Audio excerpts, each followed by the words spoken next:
Boa tarde. Nós estamos fazendo um tempinho porque está lotada essa palestra, porque o tema a gente sabe que é um tema que faz mesmo com quilote, mas em respeito a vocês a gente vai iniciar. Está sendo filmado, então quem for chegando vai se acomodando. Quero agradecer em especial aí o Dr. Luiz Gracitelli, o Dr. Ivan Rocha, né, que o Dr. Ivan é parceiro aí do Dr. Luiz Gracitelli. A maioria aqui já deve conhecer o Dr. Luiz Gracitelli, né, que é o coordenador da Ortocite, do nosso programa aí, o programa Amor para alguns, né, que para a Ortocite chama Amor, para a gente é o nosso programa de coluna, né, de bem com a postura, que a gente mudou o nome. A Ortocite que começou com todo esse trabalho do programa de coluna, então são nossos grandes parceiros, fazem parte da nossa rede de referência, então a gente faz os encaminhamentos, eles realmente nos acompanham aí em todos os casos de cirurgia, casos de problema de coluna. O doutor Ivan está junto com o doutor Luiz Gracitelli, que é um dos diretores aí coordenando a parte de coluna agora, né? A equipe, as meninas também que fazem todo o agendamento estão aqui, né? E eles vão agora falar, né, sobre todas essas questões aí de coluna que todos nós temos aí muita curiosidade, né? Vocês sejam bem-vindos.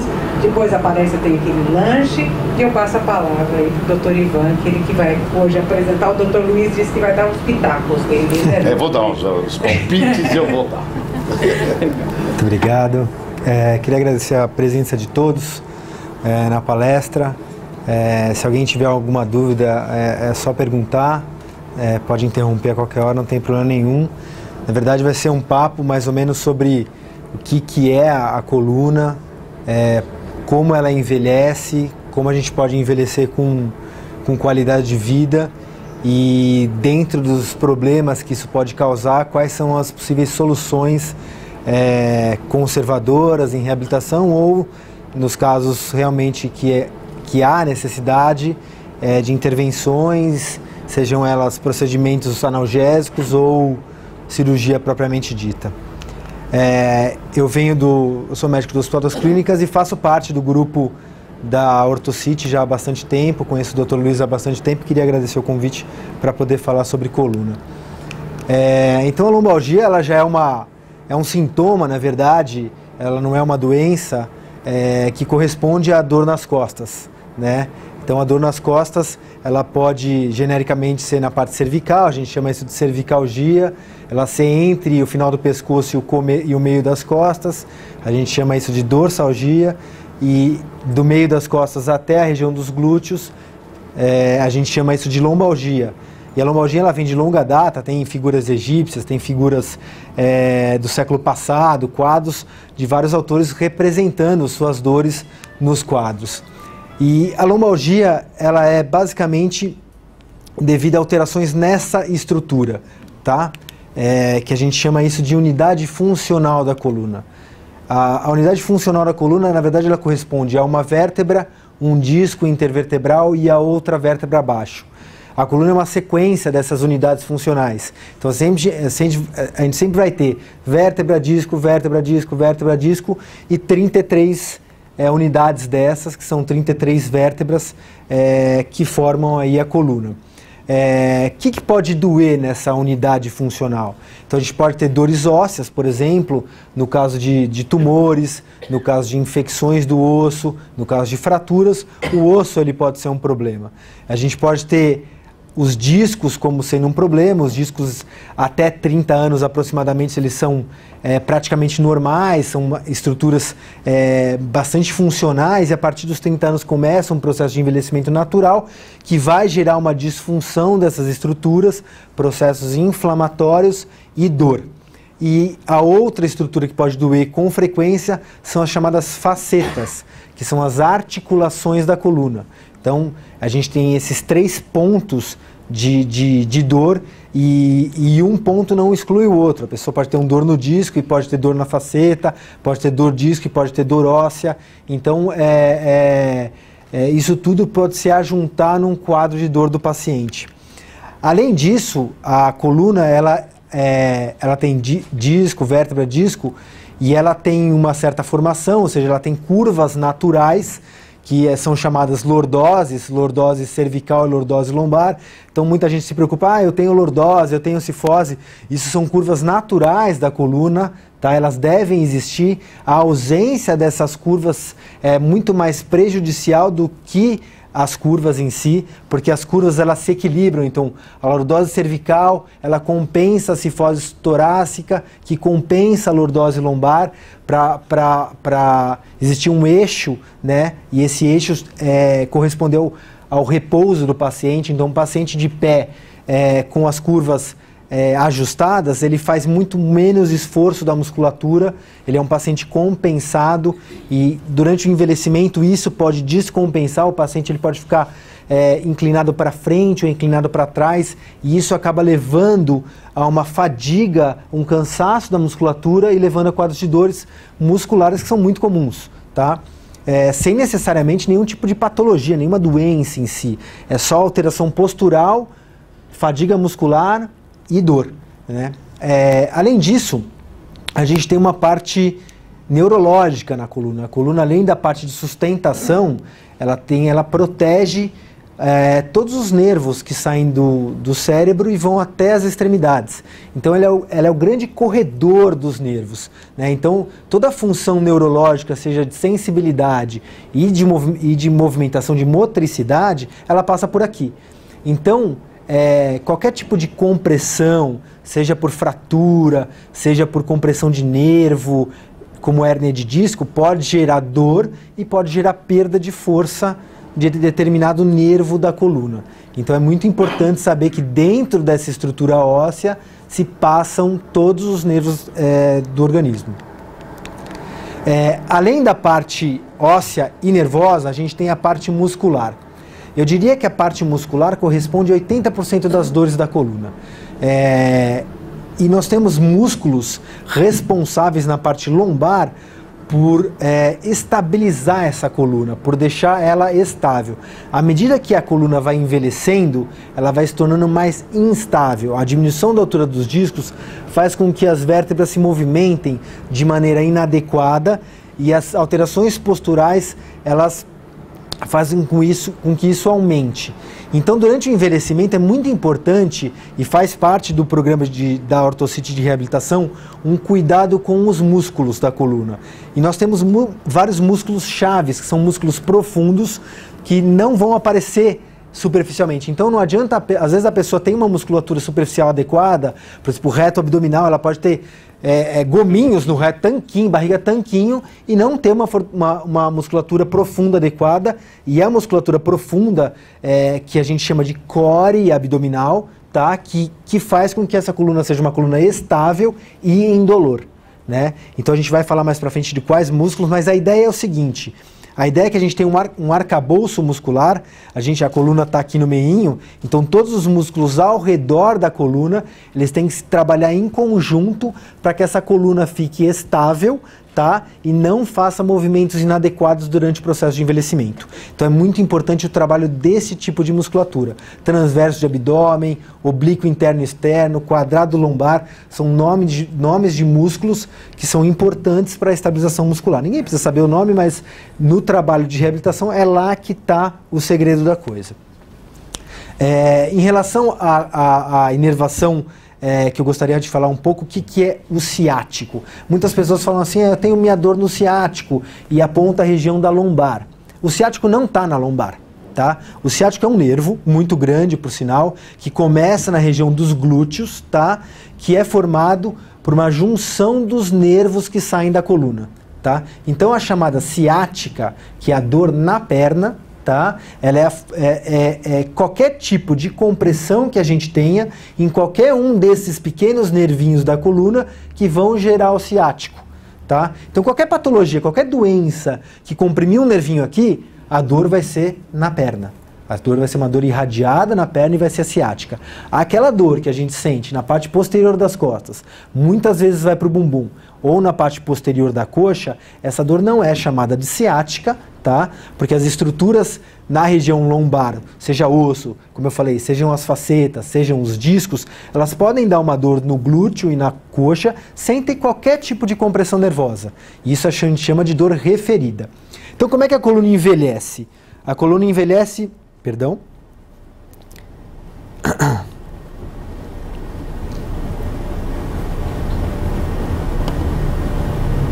Falou em envelhecer e apareceu o seu filho aí. Sua filha, né? Filha. Menina, né? Isso aqui é sinal que você está ficando velho. Vamos lá que vai funcionar. Pronto. Então isso é uma animação, na verdade, de como a coluna envelhece. Mais uma vez a gente vai voltar naquela parte da unidade funcional, tá? Então a gente tem vértebra, disco e vértebra, tá? E como isso envelhece? Primeiramente, a gente tem, eu queria que vocês prestassem bastante atenção no disco, que é aquela estrutura que normalmente dá a movimentação pra gente. O disco ele tem um movimento normal, que é um movimento de flexo, extensão, tá? Ou seja, quando a gente faz a movimentação, a gente tem uma compressão dessa estrutura. E a primeira fase de envelhecimento é chamada fase de inflamação, onde pode acontecer pequenas fissuras, pequenos rasgados ao redor desse disco, e esses rasgados, eles podem corresponder a quadros de dor aguda, aquele travado que dá aquela dor aguda. E dentro do processo de instabilidade, pode acontecer a chamada hérnia de disco, que é um fragmento que sai de dentro do disco e comprime o nervo que está passando ali, causando dor para o paciente, tá? Isso é um evento que pode acontecer ou não durante o processo de envelhecimento da coluna, e não é obrigatório. E a terceira fase, que é a fase de estabilização e formação dos osteófitos, os chamados bicos de papagaio, tá? É quando a vértebra já está num grau de diminuição da capacidade de movimento. Eu queria deixar bem claro que os osteófitos, ou os bicos de papagaio, em geral, eles não são estruturas dolorosas, tá? Por que o paciente sente dor, então, quando tem essas estruturas? Porque o disco que está entre esses osteófitos é um disco degenerado, tá? É um disco envelhecido. E, mais uma vez, o osteófito é uma tentativa da coluna de estabilizar aquele movimento anômalo que está acontecendo, ou seja, aquele disco envelhecido, ele vai causar um excesso de movimentação e a coluna, em resposta a esse excesso de movimentação, vai criar esses tais osteófitos, esses tais bicos de papagaio. E, na verdade, o bico de papagaio é uma tentativa da coluna em diminuir aquele movimento e melhorar a instabilidade e melhorar a dor, tá? É que existe uma fase em que o osteófito está formando e a dor ainda está presente. E aí, para o médico plantonista do PS, o mais fácil é falar, olha, você tem osteófito na coluna, tem o de papagaio, vai tratar porque esse é o culpado. Na verdade, ele não é o culpado, tá? O culpado é uma série de alterações que estão acontecendo e a falta de capacidade daquele determinado paciente em responder adequadamente, ou seja, a musculatura dele responder adequadamente a essas alterações que estão acontecendo. Ou seja, a musculatura fraca com o paciente envelhecendo é igual a dor nas costas, tá? Então vamos lá. Como eu falei, a dor ela pode ser irradiada por compressão de nervo, ou seja, comprimir o nervo vai dar dor na perna, ou ela pode ser referida. Então o paciente ele pode ter uma dor no glúteo, pode ter uma dor na coxa e não necessariamente ele ter compressão de nervo. Tá? Então a gente tem que tomar muito cuidado nesse tipo de avaliação, porque é muito fácil para o médico falar, isso aí é ciática, é hérnia de disco, tem que operar. Não é assim. Tá? Então a maioria das dores irradiadas para glúteo e coxa, elas não são causadas por hérnia de disco, são causadas por processos inflamatórios normais, até dores musculares, e não tem nada a ver com hérnia de disco. Tá? A hérnia de disco ela dá uma dor muito localizada, é uma dor muito precisa, porque comprime um determinado nervo. Então cada nervo vai dar um trajeto de dor. Então o nervo L1, por exemplo, que é um nervo mais alto, vai dar uma dor para a virilha. O nervo L5, que é um nervo mais baixo, vai dar uma dor irradiada até o pé. Então cada nervo tem seu tipo de dor, tá? E esse tipo de dor é causada por compressão, que é causada por hérnia de disco, tá? Então, a ciática é isso aqui, é uma irradiação para a perna causada por compressão de nervo, tá? As hérnias de disco, Mas tem vários tipos de hérnias de disco. A gente pode ter uma fissura, que é o início, que o paciente vai ter aquela dor lombar. A gente pode ter uma hérnia contida, uma protusão, tá? Então muita gente tem ressonância, vai lá, tem uma protusão. É isso aqui, é uma hérnia contida, ou seja, a parte externa do disco ainda não rompeu, tá? A gente pode ter uma hérnia extrusa, onde o conteúdo de dentro do disco ele vem para fora, tá? Então isso é uma hérnia extrusa, e pode ter uma hérnia extrusa sequestrada, onde esse conteúdo ele perde continuidade com aquele disco, ele está longe daquele local, tá? Então tudo isso aqui é hérnia de disco, tá? Genericamente falando, tá? Pois não. Esse que está saindo lá é nervura? Não. Não. Eu vou explicar. O disco intervertebral, ele tem dois componentes. Mais periférico, que ele é mais rígido, e o mais central, chamado núcleo pulposo. Ele é bem molinho, ele é frágil, ele tem maior quantidade de água. Isso que o senhor está vendo saindo aqui é o núcleo pulposo. Ele sai, pode ficar dentro da medula ou ele fica contido. O núcleo pulposo é mais molinho, então chama. Tudo isso aqui chama hérnia de disco, mas cada um é um tipo e cada um é um jeito de se tratar. Existem situações e documentos que comprovam que a hérnia sequestrada em 4 meses é absorvida e a pessoa fica normal. Então nem sempre, eu estou com uma hérnia de disco. 80% das vezes a hérnia de disco cura sozinha. Não precisa ficar operando e aquela festa. Trata direito para evitar novas hérnias. Respondi a sua pergunta? Obrigado. Então, só para a gente se localizar, por que você ouve tanto falar de lombalgia, né? 80% da população vai ter lombalgia na vida, tá? Vai ter dor nas costas na vida. Isso é um evento quase que obrigatório na vida de todos, tá? Existe um dado nos Estados Unidos que esse dado é de dor nas costas crônica. A lombalgia, a dor nas costas, ela é dividida por tempo, vamos dizer assim. Então, ela pode ser aguda, que é aquela que dura até 3 semanas e é totalmente autolimitada, ou seja, a pessoa precisa só de orientações, algum analgésico para aguentar aquele período e boa parte dessas dores ela vai melhorar, tá? Sem nenhum tipo de intervenção, na verdade, tá? E a lombalgia crônica, que é aquela com mais de 3 meses de duração, que esse é o foco de todo o tratamento. Aquele paciente que chega a 15 a 20% da população, ela vai ter quadros crônicos, tá? Com variação de intensidade. É aquele paciente que sempre tem a dor, ele convive com aquela dor, tá? E vira e mexe, ela aumenta e atinge um patamar maior, tá? E essa não é aguda, na verdade, já é uma crônica com episódios de agudização, tá?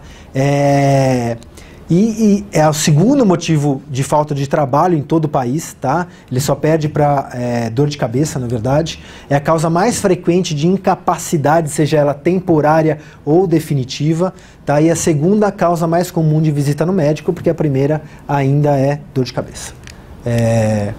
Então, em relação ao tamanho do problema, a gente tem 13 milhões de consultas médicas por lombalgia crônica, aquela com mais de 3 meses de duração. Ou seja, isso é só 15% do problema, tá? Se a gente pegar a lombalgia aguda, o volume de consultas é enorme, tá? E como a gente estava conversando, é o 5º motivo mais frequente de causa de internação hospitalar. Porque o paciente ele tem essa tendência a procurar o pronto-socorro por dor lombar, né? E no pronto-socorro existe um kit lombalgia que se faz, né? Que é Profenid, que é um anti-inflamatório, Tramal, que é um analgésico forte, Dipirona, que é outro analgésico. Não melhorou? Eu resolvo o meu problema como médico plantonista. Eu interno o paciente. Vou para o próximo paciente. Então, e a investigação e o tratamento dessa lombalgia de maneira nenhuma precisa ser internado. Aliás, é pior internado. Reabilitação em hospital, internado, ela não vai bem. Tá? Porque o paciente ele precisa entrar num programa de reabilitação, ele precisa entrar num programa de fortalecimento muscular, que não vai ser nessa fase de dor intensa que ele vai conseguir fazer, entendeu? E no hospital a gente não vai ter esse inteirinho, a gente não vai ter essa condição de fazer essa reabilitação. Então, a mensagem que eu quero dar é que dor nas costas não é para ser tratado intra-hospitalar, ela é para ser tratada em reabilitação. Dar uma complementada, claro, um troço da Ortocity, né? Não vou fazer publicidade. A gente sempre apanhou muito com a questão de lombalgia no pronto atendimento, porque a Ortocity funciona à noite, funciona sábado e domingo, funciona durante o dia para pronto atendimento, como se fosse um pronto-socorro de hospital. E o volume de atendimento, no nosso caso, em virtude de ser uma clínica ortopédica específica, 30% do atendimento é dor na coluna. O que nós fizemos? E normalmente passa com o plantonista, tem a retaguarda, o plantonista pede os exames necessários e encaminha para o especialista. Hoje a Ortocity adotou uma metodologia que o Dr. Ivan é coordenador médico lá, que é o seguinte: um especialista no pronto atendimento. Então, o camarada chega, qual é o seu problema? Estou com dor na coluna. Vai passar com o especialista em coluna para não se cometer alguns erros que se cometem por aí, né? Tipo internações desnecessárias e às vezes até de cirurgias desnecessárias por falta de conhecimento do plantonista. Queria dar essa publicidade. A hora que o paciente interna por dor nas costas, é um passo para ele passar por algum tipo de procedimento, seja ele cirúrgico ou alguma intervenção, porque o hospital é lugar de intervenção, na verdade. Não é lugar de ficar deitado fazendo nada. Então, o paciente que interna, ele não sabe, mas ele está internando para ser feito algum tipo de intervenção. Então, quais são os fatores de risco para dor nas costas?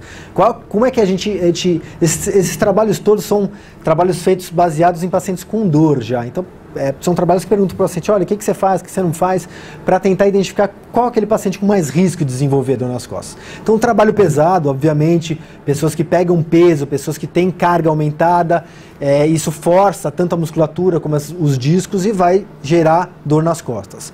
Outra situação são posturas estáticas prolongadas. Então, são posturas inadequadas, seja sentado, paciente que trabalha em escritório, por exemplo, fica sentado muito tempo. Quando a gente está sentado, por incrível que pareça, a pressão em cima dos discos intervertebrais, ela é maior do que quando a gente está de pé.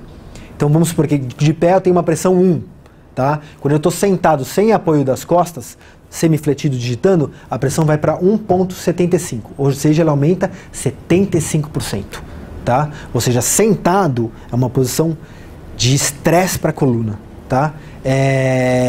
Inclinação do tronco contínua para frente e para trás toda hora, rotação do tronco contínua, isso vale sentado também. Às vezes a pessoa digita, vira, fala, vira, digita, vira, fala, vira, digita. Então são posturas que às vezes a gente não percebe, mas a gente está fazendo toda hora.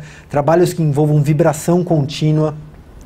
Isso é muito importante. Monotonia, insatisfação e mau relacionamento no trabalho, tá? Fatores psicológicos em relação à lombalgia, elas são muito importantes, tanto para a cronicidade quanto para o sucesso terapêutico desse paciente. Então a lombalgia não é só uma doença do osso, do músculo, é uma doença da cabeça. Precisa tratar essa parte, porque senão a gente não consegue evoluir em muitos casos, tá? Então fatores psíquicos são muito importantes. Eu não estou entendendo bem. Pois não. Que relacionamento causa essa... Solta alguma adrenalina? O estresse crônico, tá? Tudo isso é referente ao estresse crônico. Ele leva a um processo inflamatório crônico, tá? A gente tem uma capacidade muito boa de regeneração das estruturas. A gente machuca, a gente mesmo corrige. E o estresse, ele diminui a capacidade do indivíduo... estresse, tudo isso, monotonia, insatisfação em relacionamentos, leia-se estresse, tá? E isso diminui a nossa capacidade de regeneração e readaptação, tá? Então, muitas vezes isso precisa de uma intervenção para melhorar também, tá? Então, vale lembrar, tá, que a coluna é uma parte do corpo, mas ela continua ligada ao resto do corpo, tá? Isso precisa ser tratado, tá? Isso vale para qualquer doença, na verdade, tá? Não é só dor nas costas. Mas não estressar. Isso aí. Quer ver? Eu vou dar um exemplo para o senhor não ficar muito chateado, que negócio de estresse quase todo mundo tem. Vem cá um pouquinho.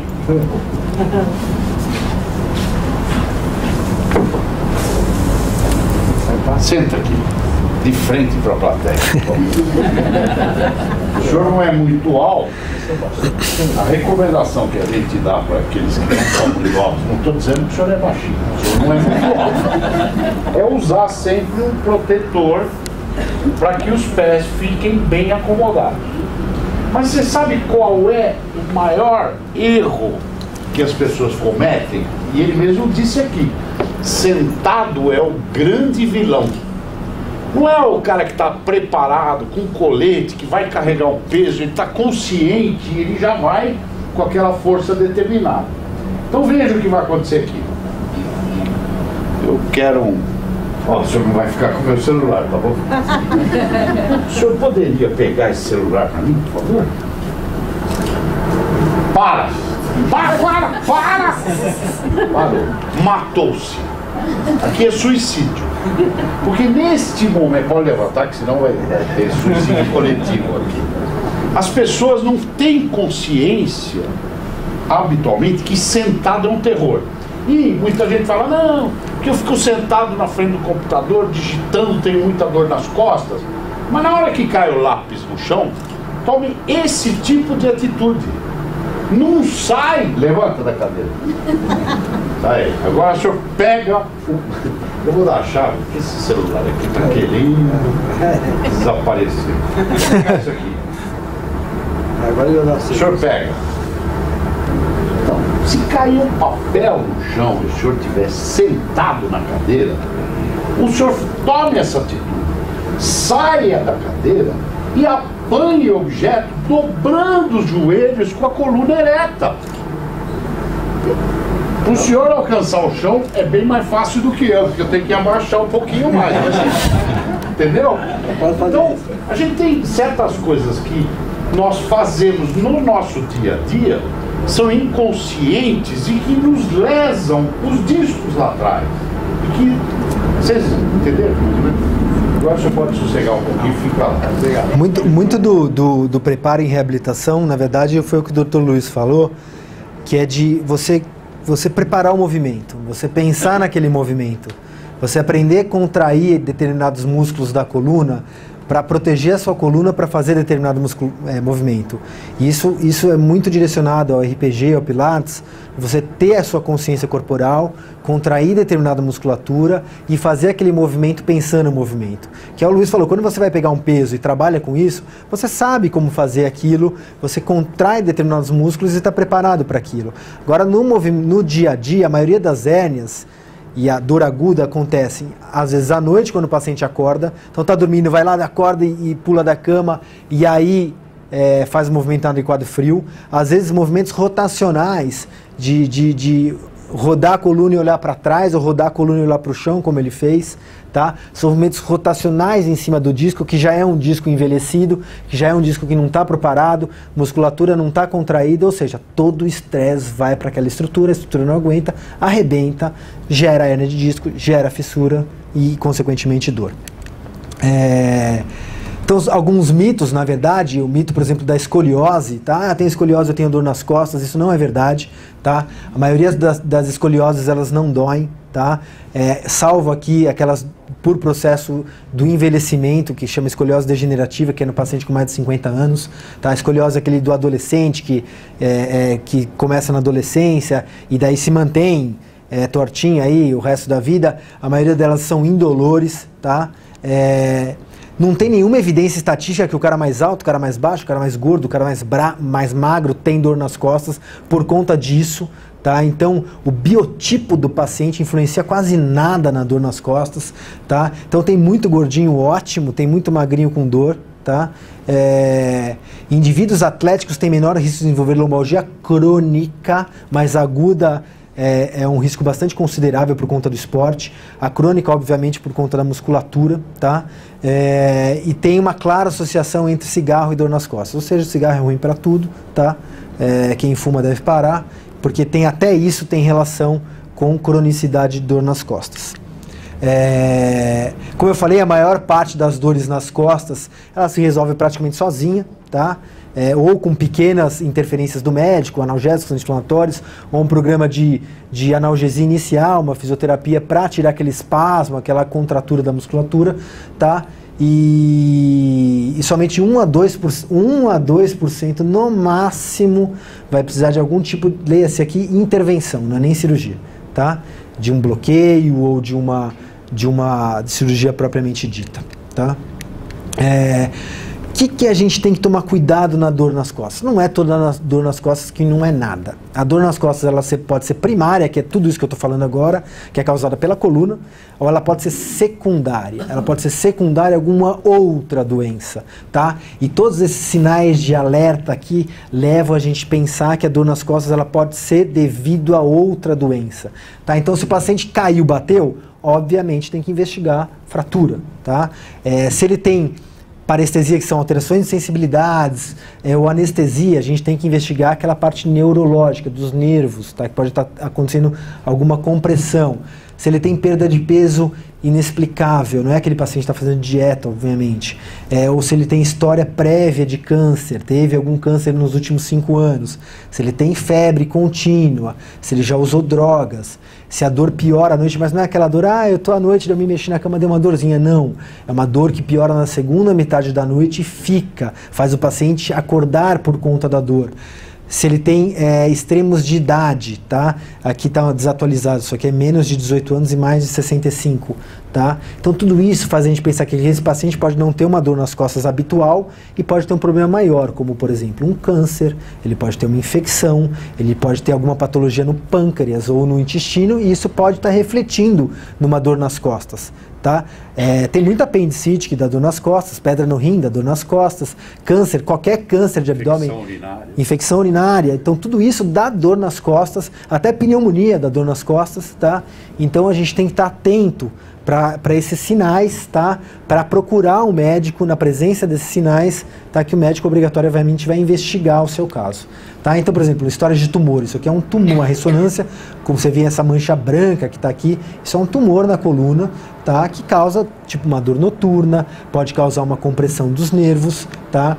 No caso de fratura, a gente vê a quebra daquele osso numa tomografia, ou aquele paciente mais idoso que tem osteoporose, ele nem precisa de um trauma grande, só um solavanco do ônibus, ou uma queda da própria altura na cadeira, escorregou da cadeira, num paciente com uma fragilidade óssea, que é a osteoporose, isso já pode causar fratura e uma dor muito intensa. Tá? Então esse paciente ele tem que ser investigado, muitas vezes com ressonância, para se fazer o diagnóstico. Tá?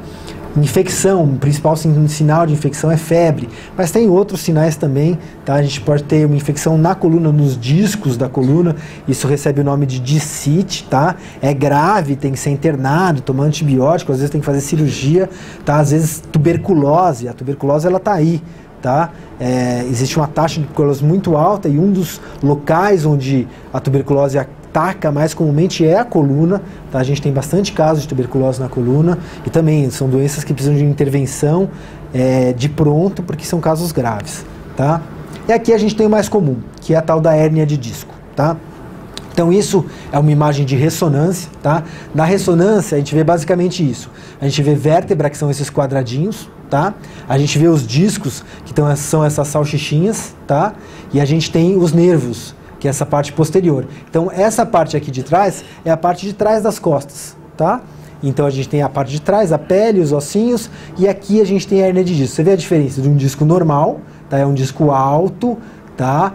Cinza claro, e aqui o disco com hérnia já é um disco escurecido, tá? Desidratado, e esse preto que vocês estão vendo aqui é a hérnia de disco, tá? É isso que comprime o nervo, que vai dar a dor na perna. Tá? Existem outros sinais no exame de ressonância que a gente pode ver, como degeneração discal. Então aqui a gente vê um disco alterado, com um pequeno abaulamento, tá vendo? Tá? E isso pode, esse tipo de imagem, ela aparece em cerca de 25 a 70% de pacientes assintomáticos. Ou seja, você pode ter uma ressonância dessa, tá? E não ter dor. Aliás, a maioria tem uma ressonância dessa e não tem dor. Tá? Engraçado, Ivan, a nossa experiência no consultório, né? Muito comum, o paciente que teve uma hérnia há 2 anos atrás, volta completamente normal, sem dor nenhuma, falou: doutor, por favor, eu vim aqui para pedir uma ressonância para ver como é que está a minha hérnia. Se não está doendo é porque melhorou, para que fazer outra ressonância? Exato, não tem indicação de investigar, tá? Porque vai aparecer alteração, tá? E o que significa essa alteração, na verdade? Nada. tá? Nada, é uma foto da coluna, tá? Isso aqui não tem relação com a dor do paciente, a não ser que aquele paciente tenha outros sinais, tá? Que é esse tipo de alteração que é muito comum no envelhecimento. É uma foto do envelhecimento da coluna, a ressonância, vai ter relação com aquela determinada dor. Tá? Então eu garanto que aqui 80% a 90% das ressonâncias que eu fizer aqui, que é um público com mais de 30 anos, vão ter alterações, e essas alterações, a maioria, vai ser totalmente assintomática. Tá? Então as fissuras, aquelas fissuras que eu mostrei no disco, a gente consegue ver na ressonância como esses pontinhos brancos aqui, tá? É possível ver essas fissuras no exame de ressonância. E como tratar todas essas alterações, tá? O tratamento, ele é basicamente multidisciplinar. Eu vou deixar para o final, para o Luiz comentar quais são os tipos e as maneiras que a gente costuma fazer isso na clínica, tá? Mas é um tratamento multidisciplinar, é um tratamento que é importante vários profissionais envolvidos para sucesso, tá? Só alguns tópicos em relação a repouso, por exemplo. O repouso, ele deve ser o mais curto possível, tá? É dito que, assim, aquele paciente com uma dor lombar aguda, o melhor que ele pode fazer é um repouso curto até 3 dias, tá? Mais do que isso, ele não está ajudando em nada a coluna dele, tá? Então o repouso, ele tem que ser, você ficar em casa, deitado na cama, se você não tiver dor, você vai ter, tá? Então ficar deitado e ficar parado leva à dor, tá? Por outros motivos, tá? A maioria deles relacionados à parte muscular, mas assim, o repouso, ele deve ser o mais curto possível, tá? E o retorno das atividades o mais precoce possível. Obviamente que aquele paciente travado, que não consegue nem se mexer, é o paciente que deve ficar em repouso, tá? Isso a gente vai falar depois, são todos os grupos musculares aí que precisa ser tratado. Aqui basicamente quais os músculos que a gente fortalece no RPG do core. Não vou entrar em detalhes a respeito disso, mais uma vez eu já tinha mostrado isso, tá? Aqui, como eu falei, um pouco maior, são os músculos ao redor da coluna, tá? Que devem ser fortalecidos, tá? Tudo isso o Luiz vai falar, que são técnicas de fortalecimento, por exemplo, no RPG, tá? De fortalecimento do core abdominal, com respiração, fortalecimento da musculatura do transverso abdominal em diversas posturas, tá? Como aprender a contrair essa determinada musculatura para proteger a coluna, tá? É isso que eu quero entrar em detalhe agora. O Luiz vai falar de tratamento conservador, e eu vou dar uma pincelada rápida a respeito do que não é conservador, tá? Para todos vocês terem uma ideia do que pode ser feito no caso daquele 1% a 2% que falhou no tratamento conservador, tá? Então a gente segue mais ou menos isso aqui, aumento do risco de cirurgia e complexidade, tá? O paciente, obviamente, quando ele chega, ele não deve ir para uma cirurgia de fusão, que é uma cirurgia mais agressiva, direto. Ele pode passar por diversos outros procedimentos, principalmente bloqueios analgésicos e infiltrações, que vão tirar aquele paciente daquela crise e vão levar um paciente a um estado funcional anterior, onde ele possa iniciar a reabilitação de novo. Tá? Então, quais são? A gente pode bloquear os nervinhos da parte posterior da coluna, isso leva a uma analgesia dessa região das costas, isso chama bloqueio facetário, tá? No caso de ciática, a gente pode bloquear o próprio nervo que está inflamado, tá? Então o paciente está com aquela dor irradiada, terrível, você pode fazer uma pequena infiltração e aquela dor melhora, tá? Não é um tratamento, você não vai tirar a hérnia, mas você vai diminuir a dor e o paciente pode esperar aquele período de 1 a 2 meses, já com um conforto maior, que a hérnia vai reabsorver, tá? Na maioria dos casos. Tá? A gente pode fazer bloqueios mais complexos dentro dos nervos para casos de fechamento do canal, por exemplo, que chama estenose, onde o paciente tem dor nas 2 pernas, tá? A gente pode fazer bloqueios no final, no forame sacral, para casos de dor crônica nessa região do cóccix ou da sacroiliaca, que é essa articulação que a gente tem na parte posterior da coluna. Um pouco mais avançado a isso, a gente tem os procedimentos de queimar o disco. Esse disco, às vezes, com aquela fissura, né? Então a gente tem o rasgado do disco, aquilo pode gerar um processo inflamatório, e em pacientes muito bem selecionados, tá? Isso pode ser usado para queimar aquela fissura. Então se coloca uma agulhinha dentro do disco, tá? por essa agulha vai essa cânula, tá? Que na pontinha dela ela esquenta a temperatura e vai causar uma lesão térmica desse disco, coagulando aquela fissura e levando à melhora da dor do paciente. Então aqui vocês estão vendo o raio-x, isso é um intraoperatório, e aqui está vendo a agulhinha com o fiozinho de aço que vai queimar e vai dessensibilizar aquele disco. Mais uma vez, isso não é para todos os pacientes com dor nas costas, isso é para pacientes muito bem selecionados, tá? Mais uma vez, isso é outro procedimento, outro tipo de procedimento, com uma agulhinha que se queima o disco dentro, tá? Aqui vocês veem a agulhinha dentro do disco, tá? Causando lesão térmica, tá? A risotomia facetária é um outro procedimento percutâneo, sem corte, que é para queimar os nervinhos da parte posterior das costas, causando uma dessensibilização da coluna. Isso é para pacientes bem mais velhos, tá? Com artrose facetária, tá? Isso é uma animação, para a gente ter mais ou menos uma noção de como é que funciona, tá? Então, existe uma agulhinha que vai entrar na direção dos nervinhos, tá? Paciente acordado, não há necessidade de anestesia geral nem nada disso. Então esse nervo aqui ele é responsável pela sensibilidade da articulação, né? Naqueles pacientes que não responderam a todo esse tratamento conservador e tem essa dor tipo facetária de artrose, isso pode ser feito, você queima esse nervinho, tá? Diminui a sensibilidade da articulação e isso pode levar a uma melhora de até 1 ano e meio do paciente, o nervo cresce de novo, tá? Mas nesse 1 ano e meio o paciente volta ao programa de reabilitação e consegue sair daquele quadro de dor crônica que ele vinha sentindo, tá?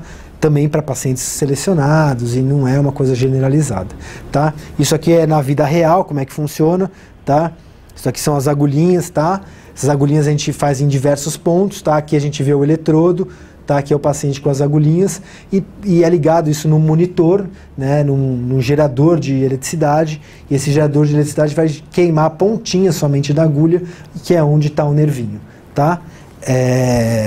Aqui é o gerador e funcionando, vocês veem que tem uma temperatura de 80 graus Celsius que vai chegar lá a pontinha do eletrodo, tá? No caso da ciática, como o Dr. Luiz falou, 90% dos pacientes melhoram a dor, tá? Então a cirurgia é reservada para aqueles 10% que não melhoram, tá? Então qual que é a cirurgia mais tradicional? A cirurgia mais tradicional chama microdissectomia, é a retirada da hérnia, tá? Isso é feito, tá? Esse vídeo está bastante aumentado, tá? Tanto a velocidade como o tamanho, você vê que a gente tem mais ou menos, sei lá, 2 centímetros, tá? Então eu vou adiantar, mas na verdade é feito um cortinho na pele, tá? Vou passar para o meio do vídeo para vocês terem uma ideia. Isso aqui é feito com microscópio, tá? Então a gente está vendo uma visão de, sei lá, 20 vezes aumentado. Isso que vocês estão vendo aqui dentro é o disco, tá? Já por onde sai a hérnia, tá? E eu vou mostrar o que é a hérnia para vocês. Isso aí é a hérnia. Tá vendo esse chiclete? Tá? É isso aqui que comprime o nervo, tá? A gente está retirando a hérnia nesse momento, tá? Então, essa estrutura que estava comprimindo o nervo e causando a ciática para o paciente, tá? Na verdade, isso é desse tamanho, tá? Tudo isso está sendo filmado desse tamanho, tá? E aí, retirada a hérnia, vocês vão ver que vai sair um fragmento bastante grande de hérnia, tá? Isso aí estava causando dor para o paciente, tá? Tirando isso, o paciente fica sem dor nenhuma, ele consegue ir, às vezes, para casa no mesmo dia, tá? Com uma incisão pequena, tá? Pronto, saiu a hérnia, acabou a dor é causada por esse tipo de alteração, tá? Vocês veem que cirurgia não é uma coisa simples, tá? Existem riscos em termos de cirurgia, tá? Sangramento, isso está muito aumentado, ou seja, pois não? Ele fica sem a dor, mas ele fica sem amortecimento também, né? Não, só se tira... esse disco que gerou a hérnia já é um disco bastante degenerado. Não é um disco novo que gera a hérnia. E o que se tira só está muito aumentado, tá? É um pequeno fragmento só, tá? Que estava causando a dor. Todo o restante do disco, ele fica lá. Então você vai tirar cerca de 2% daquele total do disco. Tá?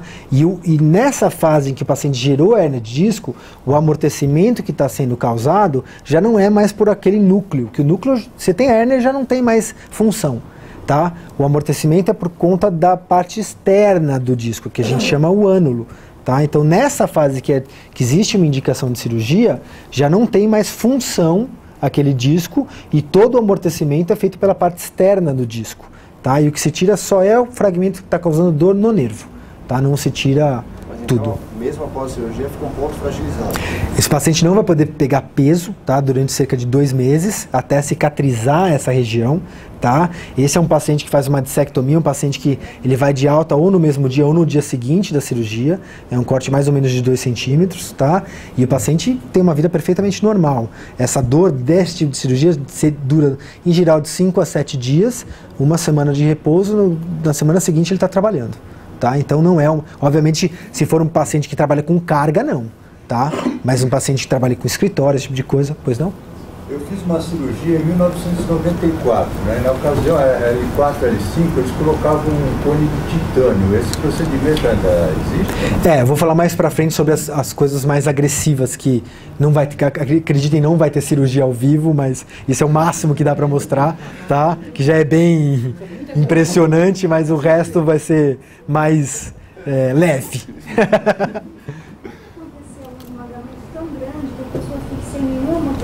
Osso com osso? Sim, sim. Nesses casos aqui, em que você tem um disco já totalmente degenerado, e aí o sintoma não vai ser dor na perna, né? Vai ser muito mais dor nas costas. Aí eu vou falar que a gente vai ter os procedimentos de fusão, né? Que é acabar de juntar uma vértebra na outra, tá? Para tirar a dor das costas do paciente. Essa hérnia é uma estrutura rígida, dura? É mole? Inicialmente, nos primeiros... Esse caso, um paciente tinha 2 meses de dor. Então é uma estrutura mole, parece um chiclete mastigado. Se você deixar, você não operar o paciente nesses primeiros 2 meses, existe uma tendência de calcificação dessa hérnia. O próprio processo inflamatório vai vai fazer com que essa estrutura mole se torne muito mais próximo do osso. E é muito mais difícil de tirar. Né, que você vê, quando você tira tudo, ela vem inteira, não vem em pedacinhos. Você tirou, puxou, acabou o problema.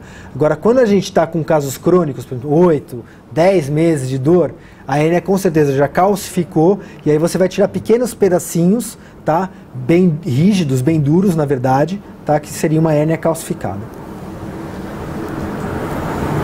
Então vamos lá. Existem outros procedimentos bem menos agressivos, tá? Que a gente fala que é os procedimentos percutâneos, tá? Não são para casos de hérnia extrusa, são para casos de hérnia contida, mas existem alguns procedimentos que a gente consegue fazer, como por exemplo o jato d'água, que é esse procedimento de hidrodissectomia. É uma canulazinha com água, parece um VAP de lavar carro, mas ele entra dentro por uma canulazinha e aí a gente consegue entrar lá dentro do disco para aquelas hérnias contidas que o Dr. Luiz mostrou, aquelas que não saíram para fora, a gente consegue com esse tipo de estrutura comer aquilo ali e o paciente ele fica com um cortinho mais ou menos de 0,5 centímetro, tá? Tem que ser para casos muito bem selecionados, tá? O Dr. Luiz teve 2 pacientes no ano passado que a gente fez e ficaram muito bem, tá? Até curioso comentar, um dos casos era uma menina de 14 anos que jogava futebol. Quando me trouxeram um caso, que eu chamei o Ivan, porque o Ivan é especialista em cirurgia minimamente invasiva. Ela ameaçou suicídio porque não poderia mais jogar futebol. Uma adolescente, 14 anos. Falei, e aí, Ivan, vamos fazer ou não? Falou, vamos embora.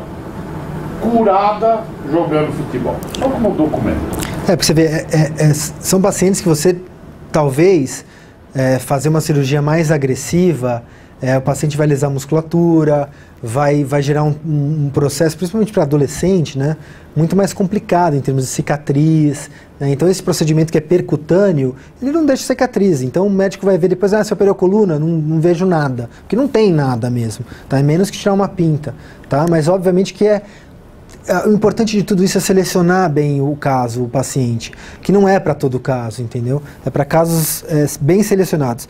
E isso agora é o que a gente tem de mais moderno em termos de cirurgia, que chama de dissectomia endoscópica, tá? A dissectomia endoscópica ela é um procedimento para retirada da hérnia também, mas é um procedimento que você leva o cirurgião para dentro da coluna. Então como é que funciona? É uma canulazinha que vai uma câmera de vídeo, tá? Então o vídeo vai lá dentro da coluna, a gente consegue enxergar dentro da coluna e por essa cânula a gente tira a hérnia, tá? Então o corte é isso aí, acabou o corte, tá? Não tem mais corte, é um corte de 1 centímetro, tá? E aí você vai colocar uma cânula, tá? Que é essa cânula que está sendo colocada. O paciente está acordado, tá? Não está anestesiado, tá? Isso não dói. O doutor Ivan está em cima de um banquinho. Eu estou em cima de um banquinho, porque o paciente fica bem alto, na verdade. Tá? Não que eu seja alto, mas o paciente está bem alto. E essa cânula, a gente vai fazer todo o procedimento por dentro dessa cânula, com o paciente o tempo inteiro acordado, conversando, tá? Eu vou adiantar só para vocês terem uma ideia da imagem. Eu não vou ficar mostrando tudo isso, que não é o caso. Daqui a pouco a turma não vai almoçar mais. Não vai almoçar, porque eu estraguei o almoço de todo mundo. Mas na verdade é isso que você vê. Você opera por um vídeo, tá? Então nesse vídeo você consegue ver tudo o que está acontecendo, tá? Você consegue tirar a hérnia de disco com um vídeo. Acabou a cirurgia, você dá um ponto na pele, tá? É aquela mesma cirurgia que eu fiz aberta, tá? Agora olhando por dentro da coluna, você consegue fazer tudo isso, não tem lesão muscular nenhuma, você não usa nada do bisturi elétrico, tá? E consegue fazer uma cirurgia com a mesma finalidade, só tirando aquele fragmento que está comprimindo o nervo, tá? Que é o que vai sair aí, acho eu, tá? E consegue melhorar a dor do paciente da mesma maneira, tá? Obviamente que tudo isso é também para casos bem selecionados, tá? Não vou ficar mostrando tudo, que tem um monte de coisa para mostrar. Depois desses procedimentos para a retirada da ciática, até agora está tratando dor na perna, tá? Compressão de nervo. Agora começa procedimentos para tratar dor nas costas, tá? Tudo isso que eu falei só se presta a melhorar a dor na perna do paciente. Muitas vezes você tira a hérnia, por incrível que pareça, a dor nas costas melhora também. Não há necessidade de fazer uma fusão, nem uma artroplastia. A artroplastia seria qualquer coisa que você coloca na coluna que mantenha a movimentação. E falar em artroplastia não quer dizer que é menos agressivo. Às vezes é mais agressivo. É só porque mantém a movimentação. Tá? Então, muitas cirurgias de prótese de disco, tá? Elas são mais agressivas, só que mantém a movimentação da coluna. Tá? Então, isso aqui, na verdade, é uma discografia, é um contraste que a gente injeta no paciente, tá? Para saber qual disco que está doendo. Que muitas vezes a gente tem uma ressonância com alguns discos escurecidos e você fica na dúvida qual que dói, qual que não dói, tá? Para você poder indicar corretamente. Às vezes a gente abre mão de um procedimento que é um procedimento irritativo, a gente joga uma substância naquele disco, o disco doente dói, o disco saudável não dói, e aí você consegue diferenciar qual o disco que está doendo ou não. E a gente faz o que a gente chama de artroplastia, uma via cirúrgica agressiva para a colocação de uma prótese. Tá? Essa prótese ela permite o movimento do paciente, ela não tira o movimento do paciente, só que vocês imaginam, tem que abrir a barriga, tem que chegar até a coluna, a gente tem tudo que é importante passar aqui, artéria, vaso, precisa de um cirurgião habituado para fazer isso aqui, o risco de complicação é grande. Tá? Mas mantém a movimentação da coluna, tá? Em alguns países, como no Brasil, quase não se faz mais isso aqui, tá? Em alguns países, como a Alemanha, se faz bastante, tá? Varia muito de acordo com a escola médica, tá? Mas isso é uma prótese de disco. Essa, aliás, foi feita por um alemão no HC. Tem outras técnicas como de fixação dinâmica, tá? Que não são...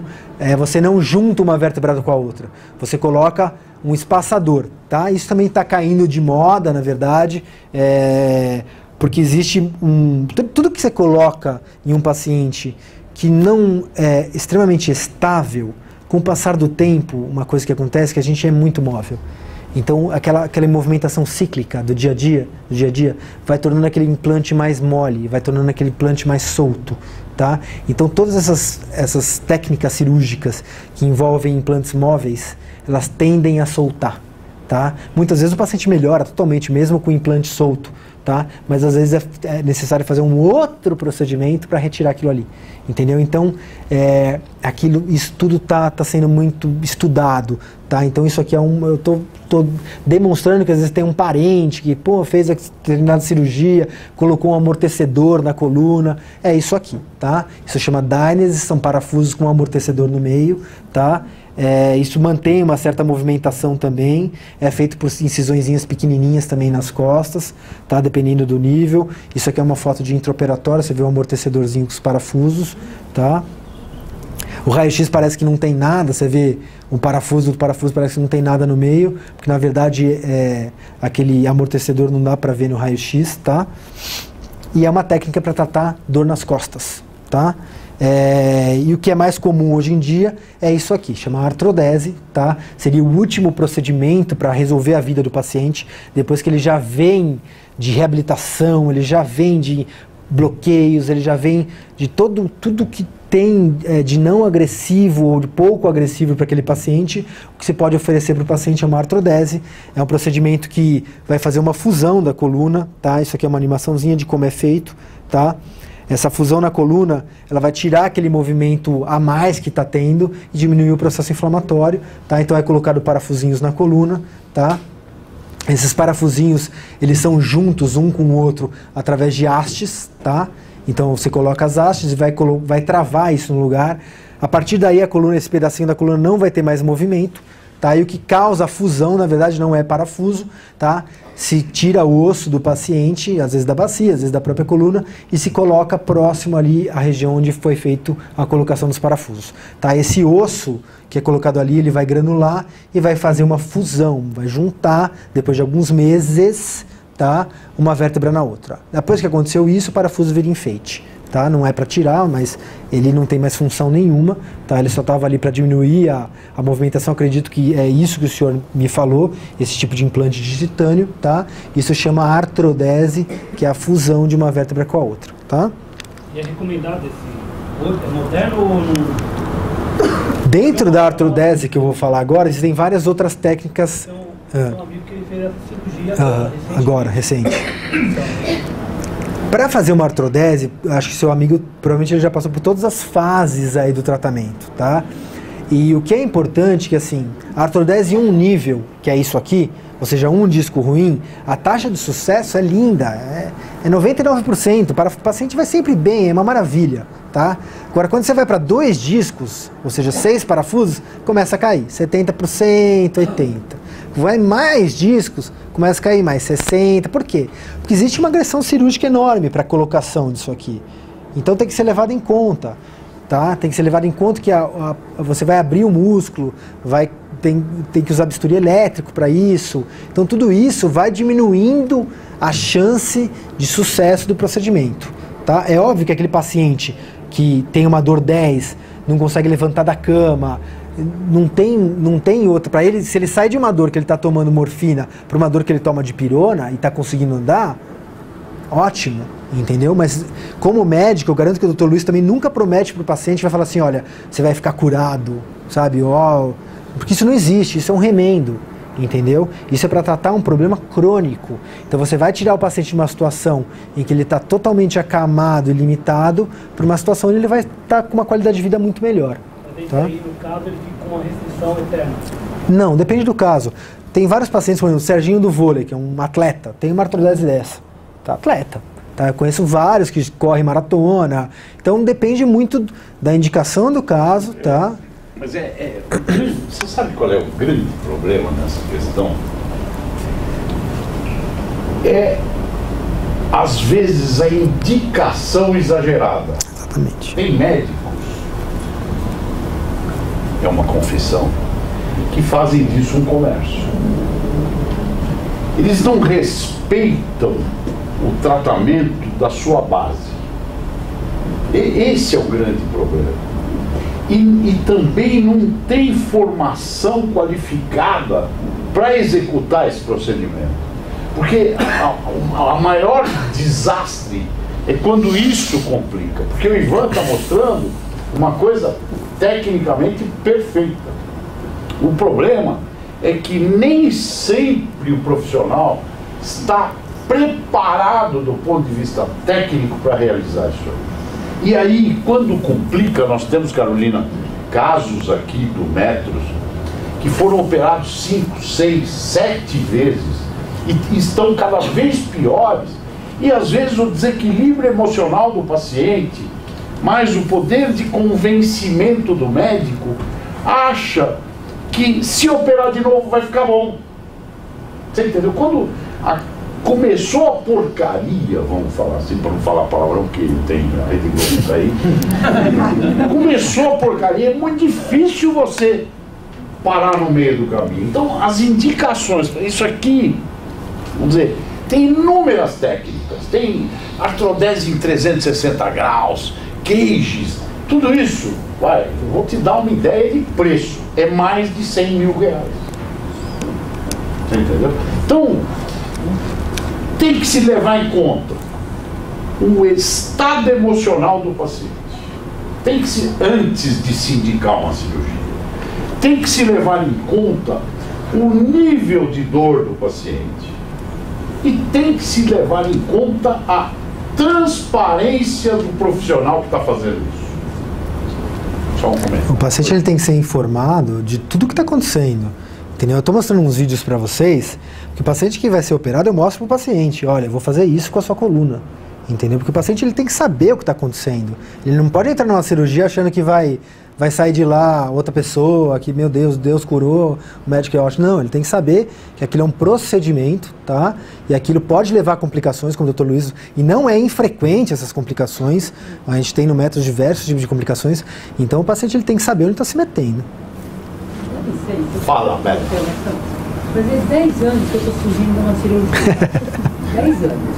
Eu já fui para o centro cirúrgico 2 vezes por causa da coluna. E eu estou agora de novo fugindo, por isso que eu vim assistir essa palestra, e me deixar apavorada. Porque eu acho assim, eu tenho a impressão que se eu for para o centro cirúrgico, eu vou sair pior do que eu tenho. Eu faço tratamento no HC, faço a fisioterapia, melhoro. Não vou para o centro cirúrgico, tá? Eu tenho 35% de escorregamento no L11 e eu não sinto as pernas, eu vivo caindo. De vez em quando tem época que eu uso bengala, tem época que eu uso, mas não vou, ninguém me convenceu ainda que tem que fazer a cirurgia. Estou com o médico aí que está querendo colocar umas plaquinhas. Não. Tem que ponderar muito bem. Assim, mais uma vez, cada caso é um caso. Precisaria, assim, te examinar, ver seus exames, saber o que você já fez, o que não fez. Marca um horário com o Dr. Ivan para ele te ver. Enquanto eu estou ficando bem, eu estou andando, estou conseguindo, eu melhoro, pioro, melhoro. Estou indo bem, estou com Deus e vou andando. Olha, esses 35% que você tem de escorregamento eu tenho também, não deixo ninguém me operar. Muito louco, né? Apesar de ser cirurgia. Realmente assim, isso é importante, porque talvez a dor, o paciente que procura a gente para cirurgia, assim, é um paciente que já passou em tudo quanto é lugar, né? Outro é um paciente que está realmente muito acamado, aquilo está corroendo a vida dele de uma tal forma que o paciente ele põe a vida dele na nossa mão, entendeu? Para conseguir um alívio daquele sintoma. Então, normalmente é um grau de aflição, como a senhora está tendo, muito grande, entendeu? Pois não? Não? Então vamos lá. Eu queria saber qual a chance de dor no ciático ser hérnia de disco. A maioria das dores no ciático são hérnia de disco. Maioria. Existem outras causas, compressão do músculo que tem no glúteo, chama piriforme. Existem outras causas neuropáticas, por exemplo, diabetes pode dar um tipo de dor na perna, algumas outras causas metabólicas de doenças podem dar dor na perna, mas eu diria que a maioria é hérnia de disco. Tá? Então isso aqui é o que o doutor estava falando, diversas técnicas para conseguir isso aqui. Não é só colocar parafuso, a gente pode colocar esses cages, por exemplo, isso aqui é um exemplo de cage que começou a se pensar em fazer essa fixação de pegando a vértebra toda, né, para aumentar a taxa de sucesso disso aí grudar, tá? Então aí vieram esses cages pela frente, pelo lado, na frente a gente vê só os marcadores que eles são de um plástico especial chamado PIC, mas só para mostrar que existe, se alguém tiver, não está errado, tá? Me colocaram um cage na coluna, não é que está errado, é para tentar aumentar a taxa de sucesso e corrigir eventuais deformidades, tá? Então isso aqui é o mais importante, ó. Isso aqui eu acho fundamental. Então, sucesso terapêutico em relação aos pacientes, tá? Cada paciente vai se encaixar numa porcentagem dessas. Então, observação, isso é para todas as lombalgias, é claro que é uma generalização, tanto da aguda como da crônica, daqueles para todos que melhoram. Então, provavelmente a aguda está aqui na observação clínica, você observar o paciente por um período, o paciente vai melhorar, tá? Mas tratamento agressivo tem uma taxa de sucesso de 60% a 80%. Só tirar o disco, 60% a 80%. Estabilização dinâmica, 60% a 80%. Tudo vai cair mais ou menos entre 60% e 80%. Tá? Então, as porcentagens que são importantes são de falha do tratamento conservador. Você só vai indicar alguma técnica, não é impossível o paciente passar num consultório médico e sair com indicação de cirurgia. Entendeu? Se você passar no médico, foi lá no médico, e você não tiver com clara alteração neurológica, que eu falo alteração neurológica é o quê? Perda de força nos membros, seja no braço, na perna, tá? Ou quadros bem avançados, alteração de bexiga, disfunção urinária, coisas que podem acontecer, ou não consegue dar 3 passos que a perna dorme, talvez seja o caso da senhora, mas assim, claras alterações neurológicas, você vai sair de um consultório médico com uma indicação cirúrgica de cara, tá? Provavelmente o médico vai te ver várias vezes nos próximos meses, 6 meses provavelmente, para te pensar em te indicar uma infiltração, ou um bloqueio, ou uma cirurgia que vale, entendeu? Mas se você entrar na sala de um médico, o médico olhar para sua cara, não te examinar para começar, tá? Olhar sua ressonância e falar, tia, você vai ficar paraplégica, tem que operar? Foge, tá? Porque não é algo que seja nem ético, nem da nossa profissão como médicos, tá bom? Então, eu vou passar a palavra para o Dr. Luiz, que vai falar um pouco da reabilitação. Se alguém tiver alguma dúvida e quiser conversar comigo depois da aula, eu estou à disposição. Muito obrigado. Alguns casos que eu atendi, como exemplo, né? Doutor, estou precisando tanto disso. Mas, minha senhora, eu estou te oferecendo amor com ponto. Não é esse amor que a senhora está precisando. Então, é uma abordagem multidisciplinar, ortopédica de reabilitação. Que você tem 3 fases de tratamento. Primeira fase daquela dor muito aguda, que normalmente a gente prefere que o paciente fique uma semana em repouso com medicamentos. Saiu da fase, ele vai para uma segunda fase de terapia, que são 3 meses de tratamento, que é começar a alongar da consciência corporal. O senhor que serviu de exemplo, por favor. O senhor poderia estar com muito frio, não? Pouco. Eu posso lhe perguntar uma coisa? Vira ali para o público. O senhor sabe respirar? Sempre respirei, mas não sei se estou sabendo. Mas o senhor já tentou controlar a respiração? Poucas vezes. Quando faço meditação, eu controlo. Meditação do quê? Yoga? Sistema budista. Né? Budista. Aí você controla. Aí controla. Você vê que já é um cara que sabe respirar.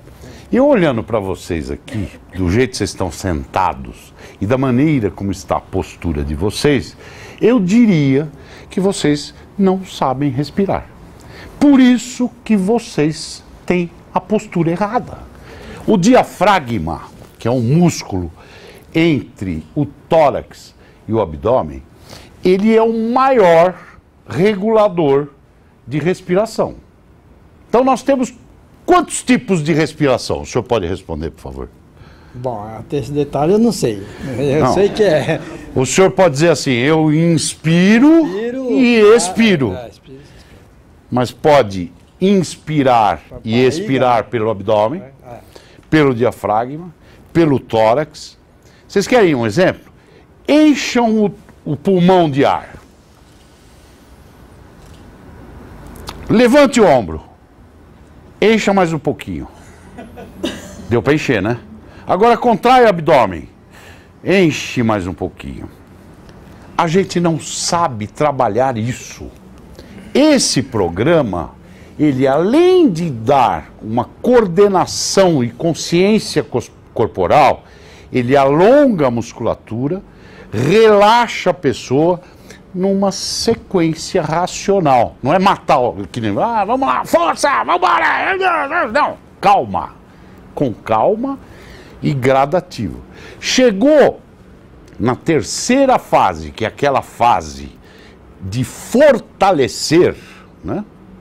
O indivíduo vai para uma academia com fisiologistas do exercício.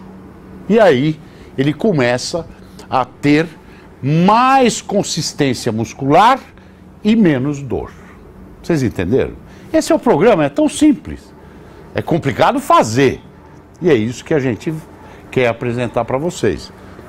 Acho que eu não tenho muito mais o que falar. Tenho, Renata? Quantos casos do Metros estão fazendo o programa? Você lembra? Acho que hoje uns 25. 25 usuários do Plano de Saúde Metros estão fazendo o programa multidisciplinar da OrtoCity. Tem alguma depois dessa, não? Não. O senhor é um grande respirador, pode sentar. É isso, Carolina, vamos deixar as perguntas aí para o Ivan responder ou para que eu responda. Fica à vontade. Dá para abrir mais assim o que faz em cada fase, né, nesse programa? Eu não trouxe isso. Eu não trouxe isso. Mas se você entrar conversando, você diz, olha, na primeira fase, que é a fase da dor, a gente faz acupuntura, hidroterapia não, na primeira fase não entra o RPG. Entra RPG. Fase 2 faz hidroterapia, RPG com escola de postura e academia terapêutica. Na fase 3 é academia e pilates. Entendeu? Conforme vai evoluindo, vai crescendo no programa. Conforme vai fortalecendo a musculatura, tendo mais consciência corporal, vocês têm aulinha de postura nesse programa, a pessoa está evoluindo, porque é observada pelos fisioterapeutas, a gente vai aumentando. Não é assim, eu vou fazer RPG. Mas até onde você pode fazer RPG? Isso que é o controle. Quanto eu posso forçar? E aí você vai progredindo. Então tem uma hora que o RPG é mais dinâmico. A academia fortalece mais. Mas tudo é uma sequência. Se não obedecer essa sequência, pode procurar qualquer fisioterapia como ela está indo. Cadê a moça? Foi embora? Tá aí. Oi? Qualquer uma fisioterapia, eles vão fortalecer até um outro ponto e tchau. Isso é o que a gente não quer que aconteça. O problema do HC, só Oi. O problema do HC é que você faz 20 sessões, 10 a 20 sessões, e depois você não consegue mais fazer. O psiquiatra tem um programa lá e pronto. Eu sou o médico do HC. Então desculpa. É que assim, o Hospital das Clínicas é um hospital quaternário. É um hospital intervencionista cirúrgico. Tá? A senhora tem razão, a gente reabilita muito mal o paciente. Tá? Por falta total de capacidade do hospital em absorver esse volume de paciente que deveria ser reabilitado. O Hospital das Clínicas se presta a intervir no paciente e reabilitar o pós-cirúrgico. Tá? A senhora tem razão, o resto do HC, ele não consegue dar conta dessa reabilitação prévia, e o paciente que vem para a gente, eu sou cirurgião de coluna do HC, ele já vem com uma falha anterior, ele já vem com essa falha na reabilitação, porque o Sistema Único de Saúde deveria ter mais condições de absorver isso. Eu consegui, eu fiquei 2 meses, foi o único lugar que conseguiu me reabilitar. E mesmo assim ainda... Aqui na Clabin. Na Clabin, você faz um DMR ainda, que não é nem... Na Clabin, com a doutora Neuza. Foi o único lugar o pessoal da fisiatria, que eu reabilitar. Porque senão só tem deficiência cirúrgica há muito tempo. A doutora Neuza, lá da fisiatra, é contra a cirurgia também. Sim. Doutor Luiz. Pois não. Mais uma perguntinha. Faça no microfone para que todos escutem. A senhora vai ser uma artista da Globo. Não vou, não. Como é que a gente entra nesse programa? Você tem que falar com a nossa querida Carolina. Tá bom. Oi? Fala com a Carolina, ela encaminha, ou eu ou o Ivan atendemos você. A gente faz o diagnóstico e vê qual é a terapia e qual o momento mais adequado para fazer a terapia. Pois não. Quer falar no microfone? Fala baixinho. Esse programa ele pode ser utilizado de forma preventiva mesmo? Então, é assim, você trata a dor da fase aguda, isso é curativo, ok? Subagudo, diminuiu o sintoma. Você começa a introduzir o indivíduo num fortalecimento. Para quê? Para prevenir novas crises. Como o Ivan mostrou muito bem, 80% dos casos a gente consegue resolver ou operando ou tratando bem clinicamente. Mas oferecer ao paciente portador... Porque você perguntou, o cara fez a fusão. A natureza faz por si só a fusão também. É natural o processo, é a gente que acelera, porque o cara ou ele está com muita dor, ou porque ele já está cansado dele. Então, o que precisa? Fortalecer todos aqueles músculos para evitar novas crises. Esse é o objetivo. Mas a nossa proposta não é pegar um caso esculhambado e falar, vou botar uma coluna nova para você. Não é isso. É trabalhar com a musculatura do paciente de tal sorte que ele evite novas crises e tenha qualidade de vida. Vamos comer? Tchau para vocês, obrigado, tudo de volta. Pega o microfone, o homem da meditação vai falar. Tem uma pergunta. Fala perto do microfone. Eu queria saber sobre travesseiro e densidade de colchão. Então, ideal. o senhor faça isso na loja, porque é tudo enganação, nada disso serve para nada. Nada. E quando o senhor está deitado, a coluna não pode doer. O senhor não dorme em rede. Não. Então o senhor pode dormir onde o senhor quiser. O travesseiro, ele tem de ter a altura quando o senhor dorme de lado, do pescoço ao ombro. Tá ok? Ele tem que ficar confortavelmente adaptado do seu ombro na cama ao seu pescoço. Quando o senhor dorme de barriga para baixo? Não, difícil. Nunca? É difícil. Não vira frango assado de padaria? De lado. Não vai virando assim? De lado. O que eu recomendo normalmente é o seguinte, usem mais do que um travesseiro. Se está de lado, ponha 2. Né? Se está de bruço, não põe nenhum, senão dá hiperlordose, sobrecarrega a coluna cervical. Se está de barriga para cima, acomode a sua cabeça de tal sorte que a coluna esteja reta. E a densidade de colchão? Densidade de colchão, aquela que o senhor se sentir bem. Mais o resto é comércio puro. Comércio. Tá doido de vendedor querendo vender colchão com eletromagnético, com não sei o quê. Com mola. Cada ano é igual cirurgia de coluna. Cada ano eles inventam uma novidade para vender para nós alguma coisa. É isso.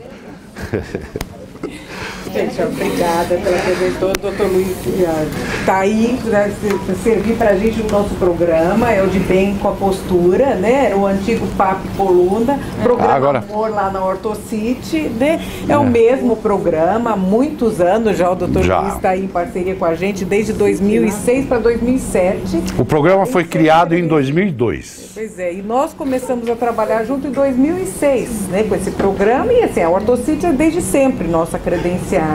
Então, assim, estou aqui disponível, qualquer encaminhamento, daí vai para o doutor Luiz, para o doutor Ivan. O tratamento não faz na unidade de São Miguel Paulista? Não. Na Lapa? Não faz. É só na Lapa. Por enquanto, só na Lapa, mas eu estou bolando aqui um negócio com a Carolina para a gente expandir essa coisa. Porque o problema maior não é o espaço físico, é a equipe de terapeutas. Eles todos são pós-graduados em fisiologia do exercício. Você pega um fisioterapeuta que não está preparado para lidar com os nossos pacientes, é um verdadeiro desastre. Então, não quer dizer, a coisa não é cara, o duro é ter o profissional. E é por isso que a gente concentrou por enquanto na Lapa. Tá? Doutor Luiz, muito obrigado. Obrigado a você. Obrigada mesmo. Tudo de bom. Boa sorte. Ivan.